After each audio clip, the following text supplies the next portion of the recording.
LA시 의회가 10월 9일 한글날을 기념일로 제정하는 결의안을 채택하고 선포했습니다. 조 바이든 행정부가 남북 국경 지역에 밀려드는 불법 이민자를 막기 위해 국경 장벽을 추가로 건설하고 강제 추방을 재개할 것이라고 발표했습니다. 공화당 유력 대선 주자인 도널드 트럼프 전 대통령의 입이 점점 거칠어지고 있다고 미 언론들이 지적했습니다.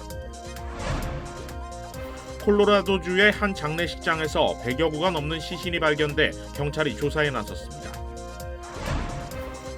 한인사회 최대 의료그룹인 서울 메디컬 그룹이 창립 30주년을 맞아 기념 행사를 열고 새로운 도약을 선언했습니다.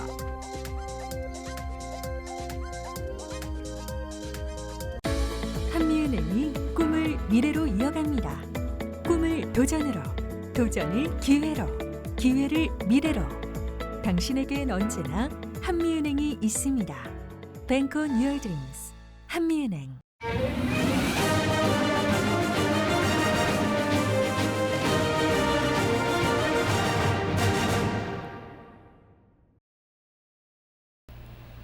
시청자 여러분 안녕하십니까? KBS 아메리카 뉴스입니다. 어제 대학 캠퍼스 최초로 세종대왕 동상이 세워진 데 이어 오늘은 LA시 의회가 한글날을 기념일로 제정하는 결의안을 채택하고 선포했습니다. 윤범수 기자가 보도합니다. LA시 의회 정기회의. 회의를 주재한 시의장 옆에 놓인 한글 이름이 눈에 띕니다. 이날 첫 의제는 한글날 결의안. 한글의 위대함을 알리는 영상이 상영됐고 한글을 창제한 세종대왕에 대한 소개, 자음 모음 24개로 구성된 한글의 원리에 대한 자세한 설명도 이어졌습니다. 10 vowels, and the one major difference between Hangul and other languages is that instead of letters sitting side by side or on top of each other, they're stacked up into blocks with one block representing one syllable, one sound. For example, 안녕하세요, the Korean word for hello, has 5 distinct sounds, 안, 양, 하, 세, and 요. 결의안 선포가 끝난 뒤에는 장소를 옮겨 별도의 기념 행사가 이어졌습니다. 결의안을 이끌어낸 존리 LA시 의원과 헤더 허트 LA시 의원은 나란히 한글 이름을 들었고 이석 황실문화재단 이사장을 비롯해 많은 한글 교육 관계자들과 한인 학생들까지 한자리에 모여 한글날 제정 선포를 기념했습니다. This brings the history into this generation and beyond, and I'm proud to celebrate today with you. And here's my name, just to say, in Hangul, and which I'm very proud of. LA시 의회가 다른 나라 언어를 정식 기념일로 채택한 건 이번이 처음입니다. 그만큼 한글을 창제한 취지, 자주와 애민, 실용 정신이 오늘날 LA시가 추구하는 인권과 평등에 맞닿아 있다는 점을 인정받은 것으로 풀이됩니다. 창제한 이유, 왜 했는지 여기에 소셜 저스티스가 들어가고 에퀴티가 들어가는 거죠. 그래서 우리 그 차세대 아이들이 그 전 세계적으로 나아가서 활동하면서 훌륭한 백본이 될 수 있을 거라고 생각합니다. 그래서 중요한 것 같아요. LA시의회가 앞으로 매년 한글날을 기념하기로 하면서 평등과 교육, 박애 정신을 담은 한글은 이제 세계인의 언어로 거듭나고 있습니다. KBS 뉴스 윤범수입니다. 조 바이든 행정부가 남북 국경 지역에 밀려드는 불법 이민자를 막기 위해 국경 장벽을 추가로 건설하고 강제 추방을 재개할 것이라고 발표했습니다. KBTV 전상희 기자가 보도합니다. 연방국토안보부는 텍사스주 리오그란데 밸리에 추가적인 국경 장벽 건설을 위해 26개 연방법 적용을 유예한다고 발표했습니다. 2021년 1월 대통령 취임 첫날 바이든은 앞서 트럼프가 시작했던 국경 장벽 건설을 중단하는 행정명령에 서명했지만 집권 이후 밀입국자가 지속적으로 증가하고 이에 대한 여론도 악화되는 등 상황이 바뀌었습니다. 특히 코로나 방역을 이유로 국경 지역에서 불법 입국자들을 즉각 추방하도록 했던 42호 행정명령이 지난 5월 종료되면서 중남미 불법 이민이 다시 급증하는 것도 이번 결정에 영향을 미쳤다는 분석입니다. CNN 등 친민주당 언론들은 지난 대선 때부터 공언해온 바이든의 공약에 정면으로 배치되는 일이라며 비판적 입장을 보이고 있는데 바이든 행정부는 트럼프 행정부 시절 이미 배정된 예산일 뿐 정책 변화는 없다며 진화에 나섰습니다. 트럼프는 장벽 건설 재개 소식에 소셜미디어를 통해 바이든이 정책을 옮기는데 너무 오래 걸렸다며 나와 미국에 대한 사과를 기다리겠다고 밝혔습니다. KBTV 뉴스 전상입니다. 공화당 유력 대선 주자인 도널드 트럼프 전 대통령의 입이 점점 거칠어지고 있다고 언론들이 지적하고 있습니다. 트럼프 전 대통령은 지난달 29일 캘리포니아에서 열린 공화당 행사에서 범죄 대응 문제와 관련 우리는 모든 약탈과 절도 행위를 즉각 중단시킬 것이라면서 그 방법으로 당신이 도둑질하면 상점을 나설 때 총에 맞게 된다고 언급했습니다.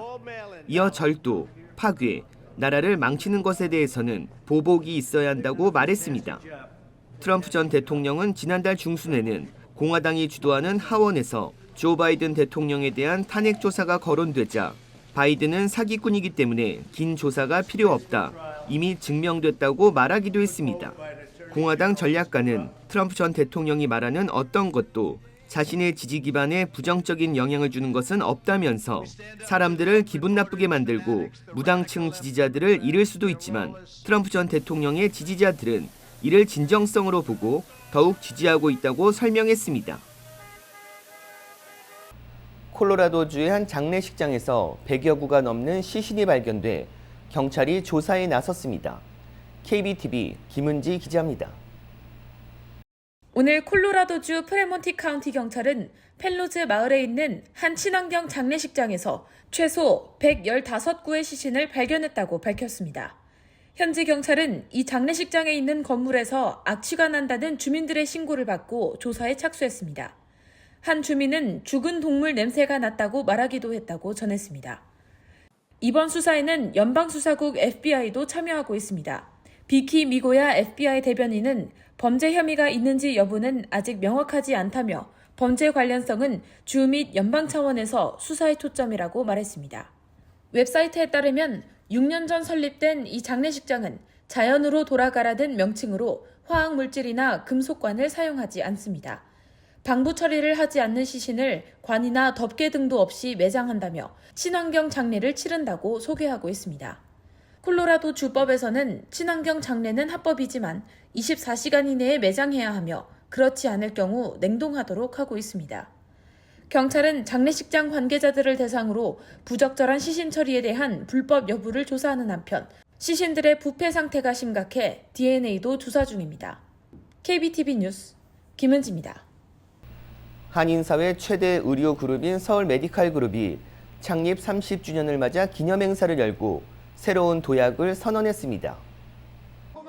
1993년 출범한 서울 메디칼 그룹은 지난 30년간 캘리포니아주를 비롯해 뉴욕과 뉴저지, 워싱턴, 하와이 등 7개 주에 걸쳐 4,400명의 주치의와 전문의들이 환자 7만여 명, 4,800개의 의료기관에 서비스를 제공하는 한인 최대 의료그룹으로 성장했습니다.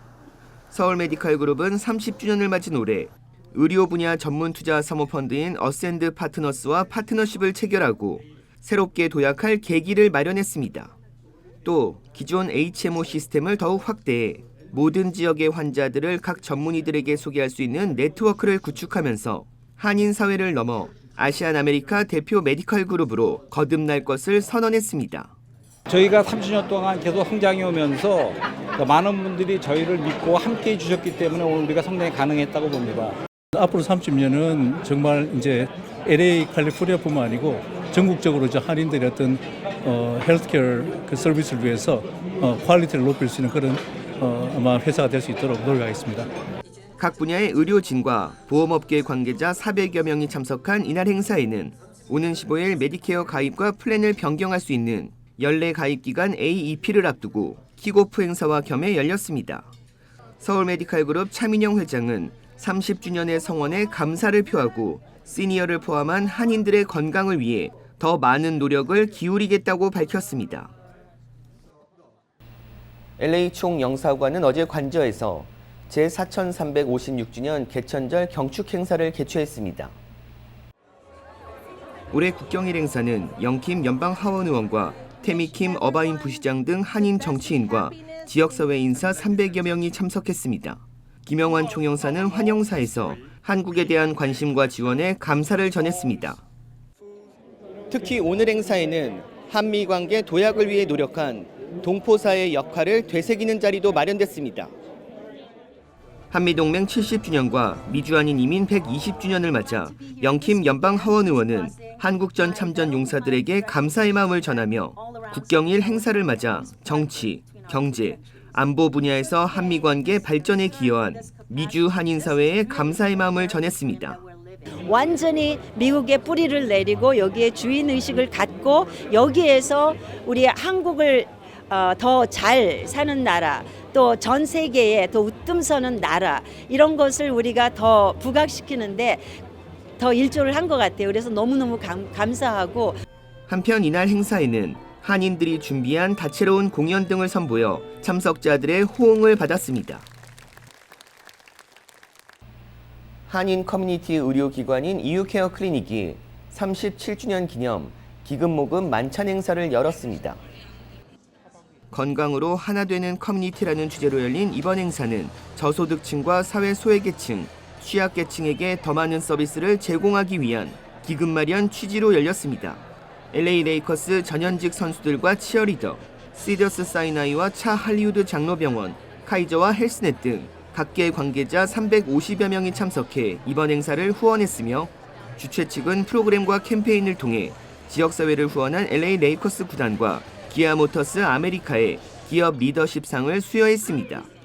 이유케어 클리닉은 팬데믹 기간 코로나19 검사와 백신 접종, 메디케일 등 정부 지원 프로그램 정보, 상담 제공 등 지역사회를 위한 다양한 서비스를 펼쳐온 공로를 인정받아 올해의 비영리 단체상과 대한민국 대통령상을 연이어 수상한 한인사회 대표 의료 비영리 단체입니다. 주간 증시 브리핑 시간입니다. 아티스 캐피탈 김재한 대표 나오셨습니다. 안녕하세요. 네, 안녕하십니까. 네, 이번 주 수요일은 증시가 크게 내리고 오늘은 또 크게 올랐는데요. 이번 주 장 분위기 좀 어땠습니까? 일단 이제 뭐 이번 주 같은 경우도 엇갈렸습니다. 그러니까 지난주에도 장이 엇갈렸는데 이번 주도 엇갈리면서 2주 연속 장이 엇갈렸는데 이렇게 된 거는 아마 한 5개월 만에 처음입니다. 그러니까 뭐 이번 주를 하락한 주를 기록하든 상승한 주를 기록하든 했었는데 지금 이제 2주 연속 엇갈린 거는 5개월 만에 처음이고 특히 이제 이번 주 같은 경우는 지금 말씀하신 것처럼 수요일 같은 경우 장이 폭락을 하면서 다우존스 같은 경우는 어떻게 보면 18주 최저치로 이제 추락을 했고 또 거기다 더해서 올해 들어서 그러니까 3월 달 이후니까 7개월 만에 가장 크게 떨어진 최악의 달을 기록했습니다.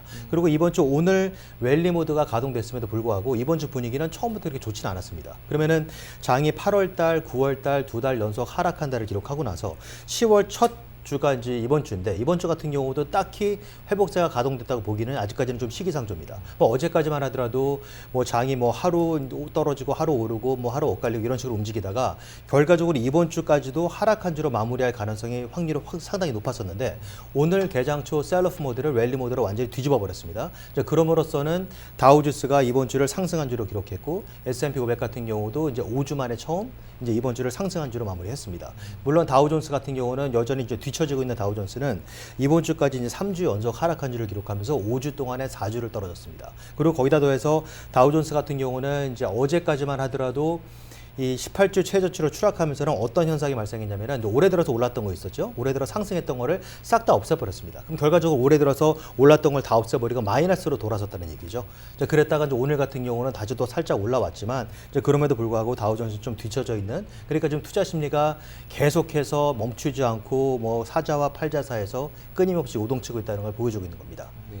시장의 분위기를 이렇게 뒤흔들 만한 이벤트가 있었다면 좀 어떤 게 있었을까요? 그래서 이제 어떻게 보면은 이제 뭐 달러화 지수 같은 경우는 11개월 최고치고 또 유가 같은 경우는 국제 유가가 수요일 날 떨어지면서는 예를 들어서 수요일 날 국제 유가가 4개월 만에 가장 크게 떨어졌습니다. 일단 떨어진 상태에서 지금은 어떻게 보면 좀 박스권 안에 머물고 있는 거죠.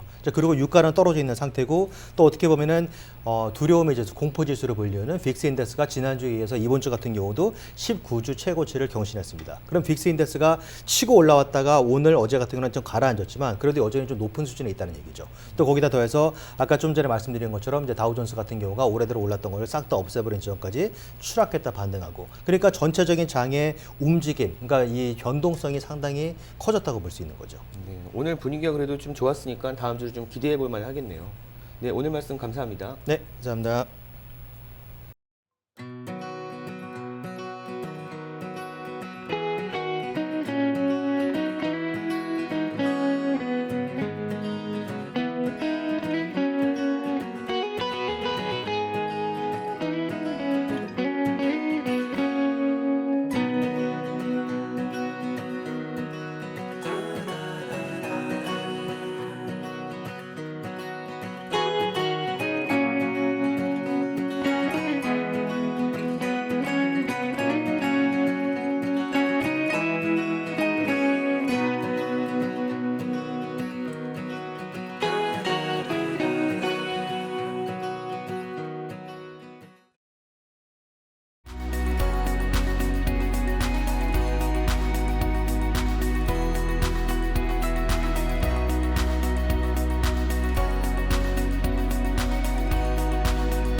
도전을 기회로, 기회를 미래로. 당신에겐 언제나 한미은행이 있습니다. Bank on your dreams. 한미은행. KBS 아메리카 뉴스 마칩니다. 시청해 주셔서 고맙습니다.